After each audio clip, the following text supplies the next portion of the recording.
พ่อครูเกิดพ่อครูเสียชีวิตในปีอาตมาเกิดนั่นนะแต่ว่าอาตมาเกิดลุนพ่อครูไป3 เดือนเพราะว่าพ่อครูเสียชีวิตในเดือนสิงหาคมอาตมาเกิดพฤศจิกายนอาตมาเกิดลุนพ่อครูไปประมาณ3 เดือน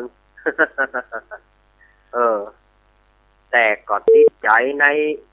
เพลงของพ่อครูติดใจในเพลงของพ่อครูติดใจในการเพลงการเอื้อนเอ่ยของพ่อครูก็เลยชอบพ่อครูมาตั้งแต่น้อยมานะตั้งแต่น้อยก็ชอบพ่อครูมาถึงประเดี๋ยวเนี่ยอาตมาก็เก็บเพลงของพ่อครูไว้พอถึงวันที่ครบรอบการเสียชีวิตของพ่อครูอาตมาก็จะเอามาเปิดอย่างวันเนี่ยอาตมาก็จะเอามาเปิดเพลงของพ่อครูมีแต่ใดกับเคาะขังเอามาเปิด เพราะว่าเป็นการรำลึกถึงราชาลูกทุ่งของพ่อครูสุรพลเปิดเมื่อเจ้าไปเลยเปิดจักแนวไปเลยตีสามก็เข้ารายการหรอว่ากะ6 โมงฝ่ายบ่ได้กะก็เปิดพ่อครูเนาะอันนี้ก็รำลึกถึงพ่อครูสุรพลสมบัติเจริญเพิ่นไปเสียชีวิตที่ไหนวิกเป็นโรงหนังชั่วคราวเพิ่นเฮาว่าวิกโรงหนังชั่วคราววิกแสงจันทร์หน้าวัดหนองปลาไหลหน้าวัดหนองปลาเยียนจังหวัดนครปฐมพ่อครูเลิกแสดงแล้วก็กำลังจะขึ้นรถกำลังจะไขประตูจะขึ้นรถคนมีรถเก่งเบนซ์ลูกสมัยนั้นรถเก่งเบนซ์เนี่ยราคาเท่าไหร่10,000 ปลายสมัยที่พ่อครูเพิ่งซื้อนะ10,000 ปลายพ่อครูไปถามซื้อรถเบนซ์เจ้าของรถบอกว่าคุณมีเงินก่อพ่อครูไม่ได้แต่งตัวว่าเป็นสุรพลโลกไปซื้อรถหนุ่มแต่งตัวธรรมดาไปขอซื้อรถเบนซ์เพิ่นมันบอกว่าคุณมีเงินก่อคุณถึงจะมาซื้อมีเท่าไหร่ประมาณ10,000 ปลาย 10,000 ปลายพอว่าจ่ายสตางค์ก็บอกว่าไปหันไปหูว่าโอ้ลักษณะนี้อันนี้พ่อครูสุรพลนั่นเองขอโทษพ่อครูสุรพลบอกว่าผมขอโทษนะพี่พลบอกขอโทษยังเองผมบอกว่าเป็นพี่พลซื้อ รถเบนซ์ราคาสมัยนั้นหมื่นปลายเนาะโอ้มันก็กล้าสูงนะพ่อครูกำลังจะขึ้นรถก็ถูกรอบยิงจากด้านหลังโป้งพ่อครูยังถามอยู่นะยิงผมทำไมแล้วก็เขาก็เอาไปลูกศิษย์ลูกหาต่างๆเขาเข้าประคองแล้วนำตัวส่งโรงพยาบาลจังหวัดนครปฐมแต่ว่าเสียชีวิตเพราะว่ายิงสื่อหัวนะมันจะไปอยู่ยิงสื่อหัวมันจะไปอยู่ได้เหรอสมองไหลแล้วนี้สมองไหลแล้วนี้โซดแล้วนี้มันไปอยู่ได้เหรอ โซดแล้วก็ไปอยู่ได้แล้วเหรอพ่อครูสุรพลเนาะอันนี้ก็คือราชาลูกทุ่งตอนนั้นก็มีเรียกว่าเอาถึงยุคตอนนั้นเนี่ยหลังจากที่พ่อครูเสียชีวิตแล้วเนี่ยก็มีนักร้องตายไปโดยหันจักหลายคนเช่นตอนคิรีศรีประจวบเนี่ยตอนคิรีเอารถไปอัดคอปปี้กับไม้สูงรถต่างไม้สูงเนาะเมืองมนสมบัติเจริญเส้นเลือดแตกเนาะเมืองมนสมบัติเจริญนี่ก็เป็นน้องบุญธรรมนะไม่ใช่น้องแท้ของพ่อครู แต่เป็นน้องบุญธรรมเนาะแล้วก็มิตรชัยบัญชาลูกมิตรชัยบัญชาแล้วก็มาครูไพบูลย์บุตรขอนดอกที่เสียชีวิตในยุคนั้นนะไล่กันนี่นะคุณณานนท์ดอกยุคนั้นนักร้องเสียชีวิตกันนักหนาป้าป้าน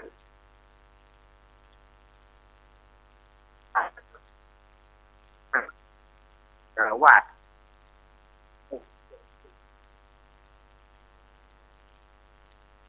ตอน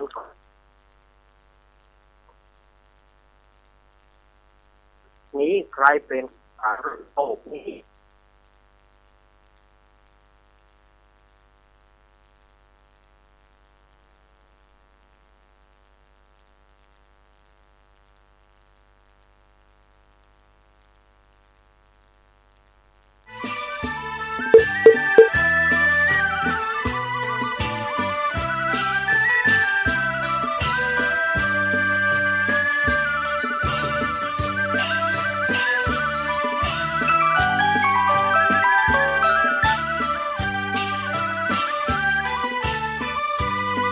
เอาแล้วเนาะว่างนี้มันลูกแต่มันจะได้ก็บอกนะเนอะก็คลื่นโทรศัพท์มันใกล้จะได้เปลี่ยนมันละจ๊ะยุ่งแต่ละสถาญาติโยมเอ๋ยอันนี้ก็อู้ถึงว่ามีการแต่งเพลงเพื่อรำลึกถึงพ่อครูสุรพลเนี่ยสุรพลว่ะให้ลืมครูจินดาสมบัติเจริญซึ่งเป็นน้องของพ่อครูสุรพลก็แต่งเสียงจากสุรพลว่าผมขอสืบสานตำนานเพลงของไอ้มีทำนองเนี่ยนะจินดาสมบัติเจริญเนาะร้องเพลงกันเกลียวกาวเลยสมัยนั้นเพลงดังมากๆ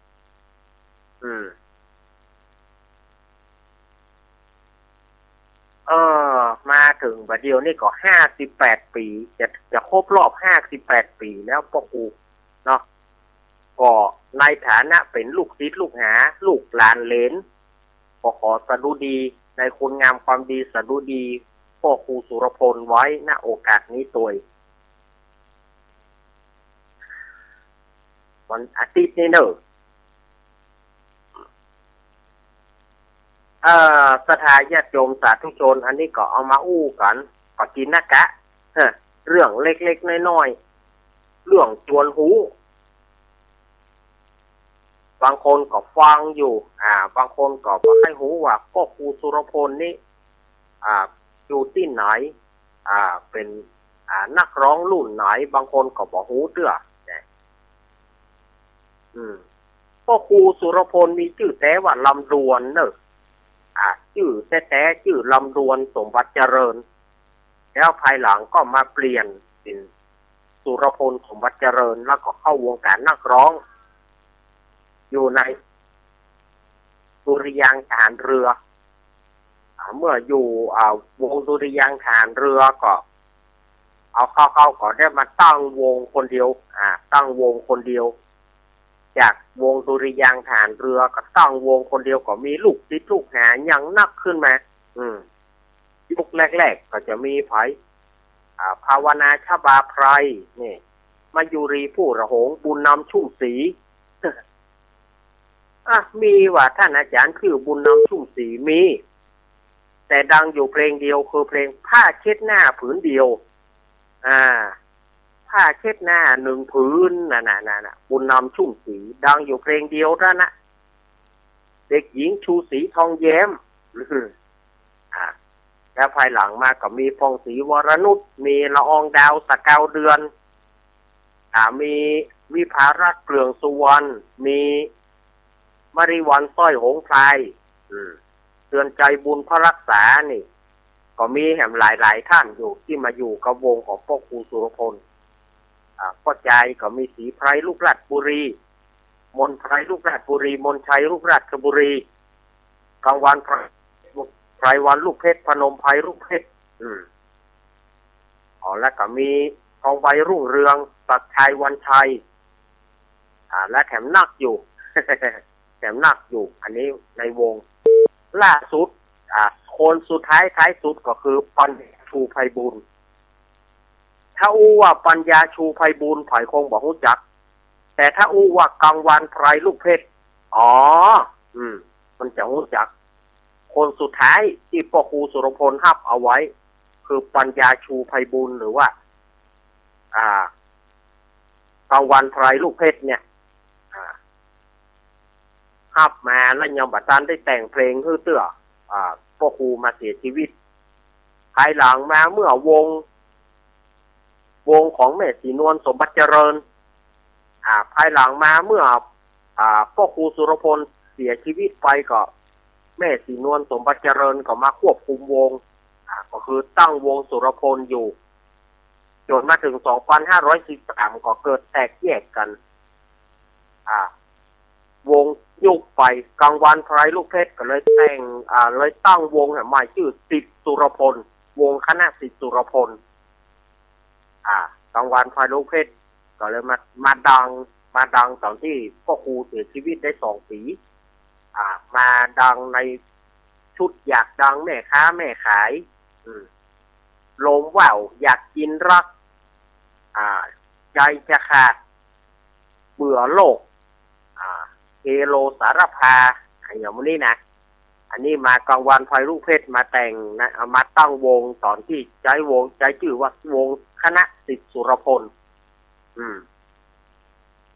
นี่สถาญาติโยมสาธุชนทั้งหลายอันนี้ก็มาเป็นเกตเล็กเกตน้อยเอามาอู้สถาญาติโยมเพื่อล้ำลึกของพ่อครูสุรพลที่จะมาถึง58 ปีแล้วถ้าพ่อครูมีตอนนี้96 97ละกันเนาะถ้ามีบัดเดียวนี่นะโอ้โหมอนสุรพลนี่เนาะถ้ามีบัดเดียวนี่นะเนาะถ้าพ่อครูมีมอนที่ไหนที่ปากบานนี่ก็ เปิ้นยังนุ่มอยู่ยังมามอนนี่โดนแน่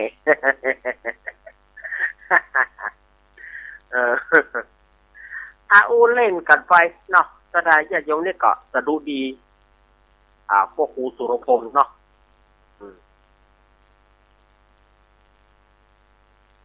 แล้วก็ผู้ปั้นของเปิ้นนั่นนะผู้ปั้นเกิงตัวของเปิ้นนะอยู่วัดไอ้หยังจำมาได้ละวัดนั้นคุณพ่อเปลืองคุณพ่อครูเนี่ยไปขอปั้นหูพ่อครูสุรพลไว้ที่วัดแห่งนั้นน่ะ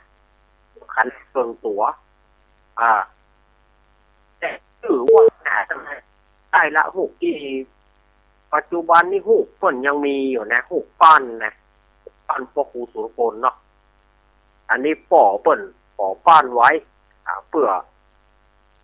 การเพื่อลูกเบาป่อเปลืองมีชื่อป่อของเปิ้นชื่อคุณพ่อเปลืองแม่วงสมบัติเจริญนะแต่เดี๋ยวพ่อครูว่าปอห้ามหลวงเกินไป ห้ามเอาป่อของพ่อครูแม่ของพ่อครูเว้ยเขาอู้ทุกฟังกันไปได้หรอกเนาะเอาบ่อู้ไปก็ง่อมแต่เปิดสายบ่เปิดสายหน่อยเนาะญาติโยมเปิดสายหน่อยอ้าวกระทาญาติโยมไปโทรมา0837611775 0837611775เอาโทรเข้ามา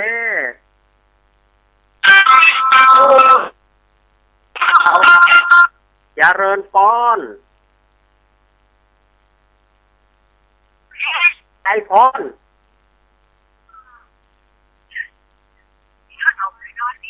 เดี๋ยวขนมแล้วก็นอนโอ้ ต่างข้าวแรงเนาะข้าวแรงบักกินขนมรอกินง่ายๆอยู่ง่ายๆเนาะยายพรเนาะ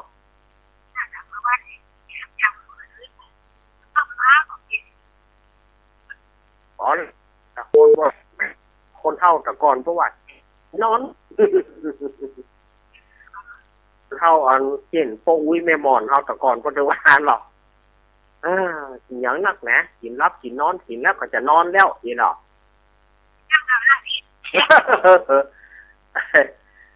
ยายพรนี่นะคือเติงหาเสมอเนอะคือเติงหาเดี๋ยววันพุธคืนวันพุธกับปากันที่104เด้อไปแอร์ก็อย่างนั้นปุ๊บนั่นค่ะที่รายการเฮาตึงมีหรอกรายการเฮาตึงมีหรอกวันพุธก่อนเนาะ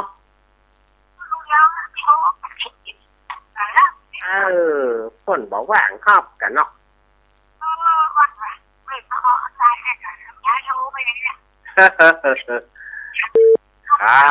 ครับอ้าวอยู่ดีมีสุขเนอะยายพร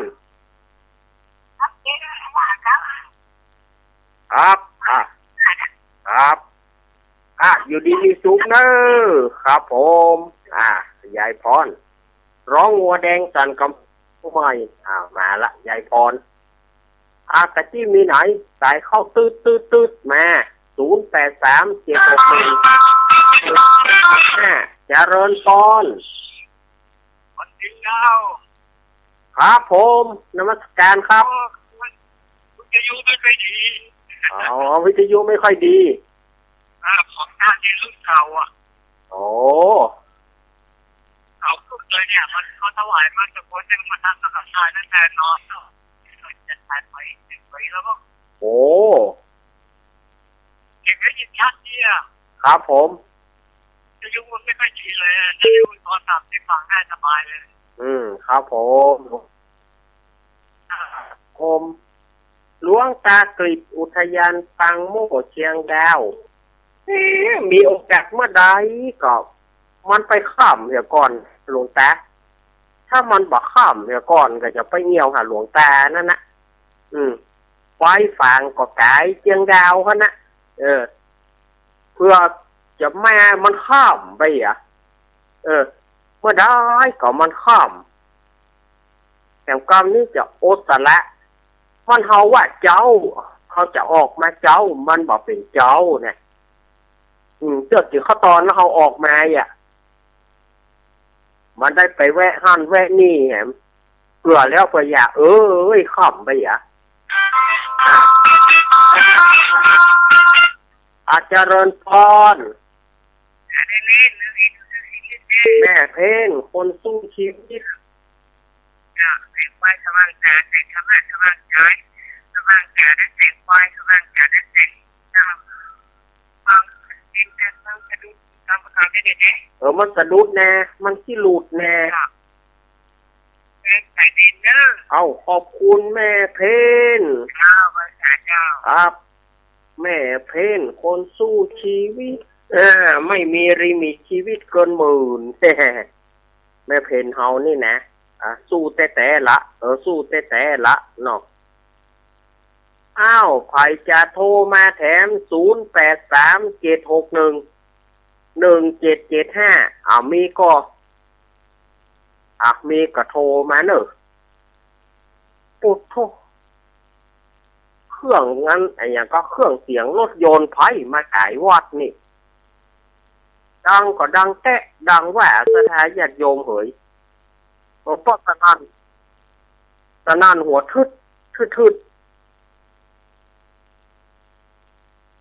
บาใจอันนี้เครื่องเสียงรถยนต์เครื่องติดรถยนต์พูดโชคธรรมโมสังโฆ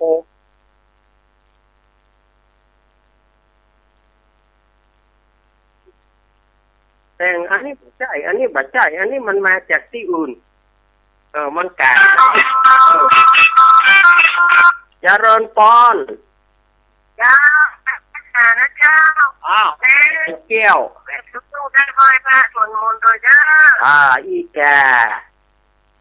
พอว่าการสวดมนต์โดยเรียบร้อย ครับแรงนะเขาได้ไหมครับโอ้โหตกแล้วเนาะมันรอแต่ที่4 โมงแล้วเจ้าโอ้ตกหนักเนอะตกหนักเจ้าเขาตกนักโดยพอเย็นพอชั่วกันเนอะเราดูแลสุขภาพเน้นเนอะเจ้าขอบคุณเนอะแม่สุขภาพก่อนเนอะขับไว้ก่อนสุขภาพสมบูรณ์แข็งแรงก็ปีกันไปเลยเนอะเจ้าขอบคุณแม่เนอะเจ้ากับดูจัดดู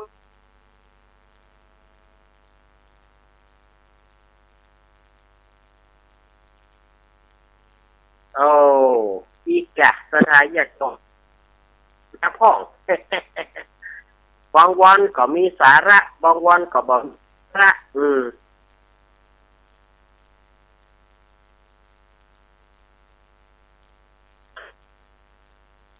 สาระที่ก็มีสาระอันใดโจม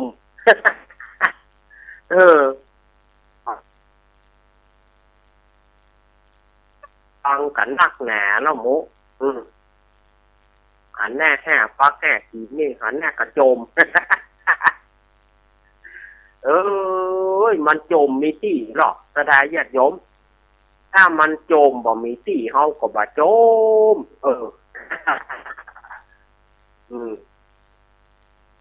อุ้ยเฮือนแสนต่ออุ้ยเฮือนรับแล้วก้าเฮือนอุ้ยเฮือนรับหรือยังทราบแล้วเปลี่ยนอุ้ยเฮือนรับแล้วก็บอกอย่าเรินปอนเจ้าสาธุเจ้าแม่น้อมสุภาวงศ์มาแล้วแม่กันตาลูกก็สอนมันฟังเด้อครูมีสาระเยอะหมดอันนี้เปิ้นถ่ายทอดเพื่อแม่น้อมบอกทำกรรมเนาะเจ้า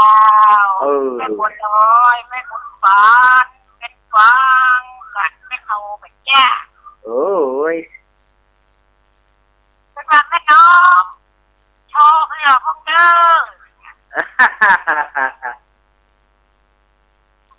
เผื่อไปแล้วเด้ออีกอ่ะ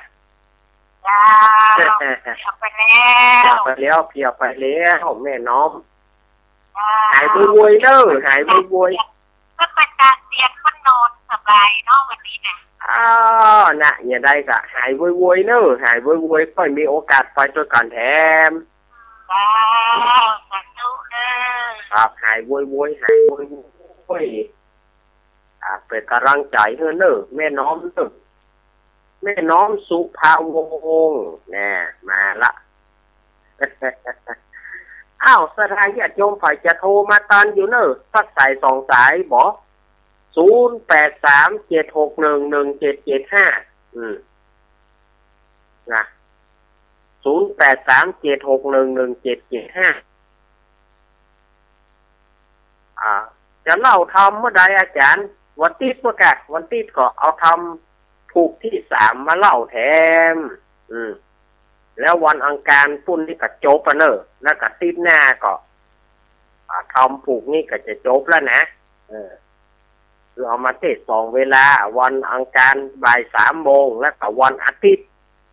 ตี 3ก็เอาทำมาลืมเล่ากันมาเพื่อว่าอย่างสถานีวิทยุแดนดินถิ่นล้านนานิกเนียวเรดิโอสีคำเรดิโอชุมชนคนเมืองลี้ชุมชนคนเหนือเขื่อนเรดิโอเน็ตเวิร์กเนี่ยเขาจะได้ให้เปิ่นได้ฟังตัวถ้าใครจะปูจ้ากันเทศก็ยังตานอยู่เพราะว่าถ้าสถานญาติโยมผมปูจ้ากันเทศก็อาตมาตานอยู่เนอะ0892140135และ พอออกประกาศแล้วอาตมาก็จะได้เอาไปถวายท่านอาจารย์ท่านพระครูอภิวัฒนวิกรมเพื่อว่าเพิ่นจะจุดหมายจุดประสงค์อาตมาก็จะเอากำกันน้ำกระไฟส่วนหนึ่งจะกำวัดปากกลางเจริญส่วนหนึ่งจะกำที่สถานีวิทยุห้วยตองซักห่วงเปาจอมทองเนี่ยแม่บัวเหลียวกาลัญญายังไฮแซฟหาแม่บัวเหลียวกาลัญญา วันนี้บัดโทรหากันพ่องนี่แม่บัวเหลียวแม่บัวเหลียวกาลัญญาไฮแซฟไปเด้อพ่อเติมเที่ยววงวานไฮแซฟไปแล้วก็หลายท่านนะจอมทองนี่เมื่อก่อนนี่เปิ้นจะโทรเจือเนาะแม่ขันเกี้ยวตั้ง3พุ่นนะแม่ขันเกี้ยวตั้ง3พุ่นไหนอย่างก็แม่เจมโอ้หายแซฟเนอะแม่ขันเกี้ยวตั้ง3นี่นะแม่เจมเนอะก็เติงหาเสมอนะเนาะแม่ฟองละอดังลำปางของแม่ฟองละอแม่ของแรงเกิดเมื่อค่ำนะแม่สีกุลแม่มนฤดีตั้งจอมตองนี่นะแม่มนฤดีกับไฮแซฟไปเนอะแม่มนฤดีกับไฮแซฟไปคือเติงหาเนอะแม่สายพินกัลยาแม่สายพินกัลยาก็คือเติงหาอยู่นะจ้างตอบอกมาครูบาสังฆะคือสกับเสือน่ะวันหลังมาครูบาสังฆะคือกำเนิดแม่ใส่ยาพ่อนานว้อยแม่สุมาลีกัลยาน้ำเพื่อพระ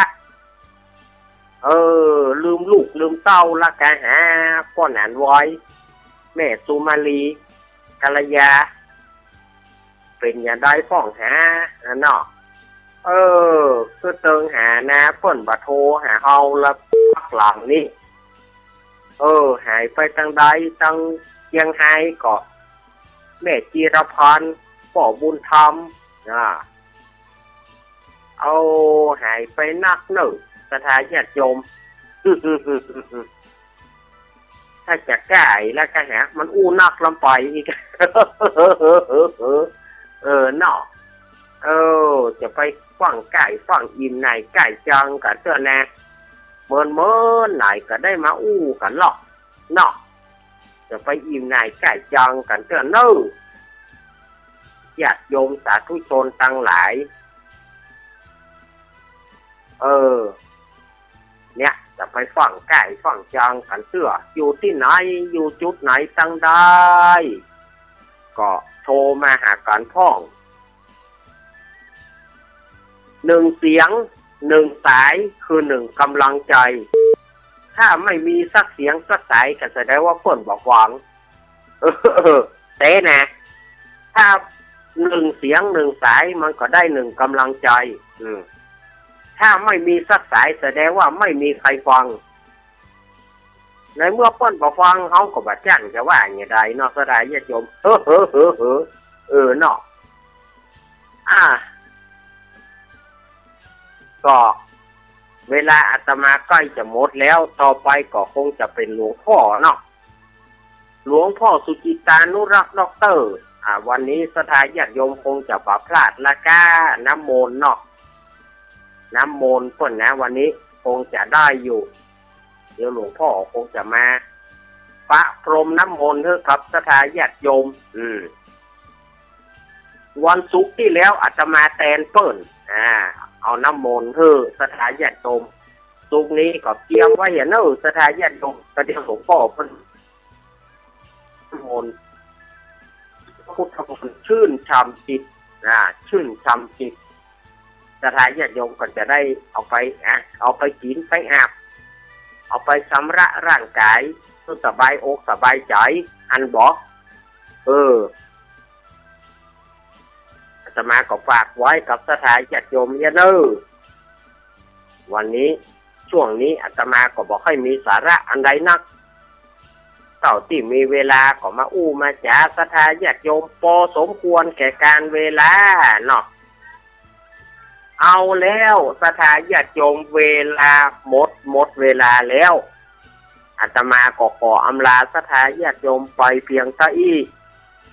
ก็เดี๋ยวศรัทธาญาติโยมก็ท่าเอาน้ำมนต์กับหลวงพ่อเนอะหลวงพ่อสุจิตานุรักษ์ด็อกเตอร์คนมาท่าเลี้ยวเนอะครับผมกำเดียวศรัทธาญาติโยมเตรียมน้ำไว้เลยจะเอาน้ำมนต์อีแม่จะเอาสัก2 คู่อีแม่จะเอาสัก2 คู่นี่เนาะก็อาตมาลาก่อนเนอะจัตตารโอธรรมาวัฏันติอายุวันโนสุขังพระลังขอเจริญพร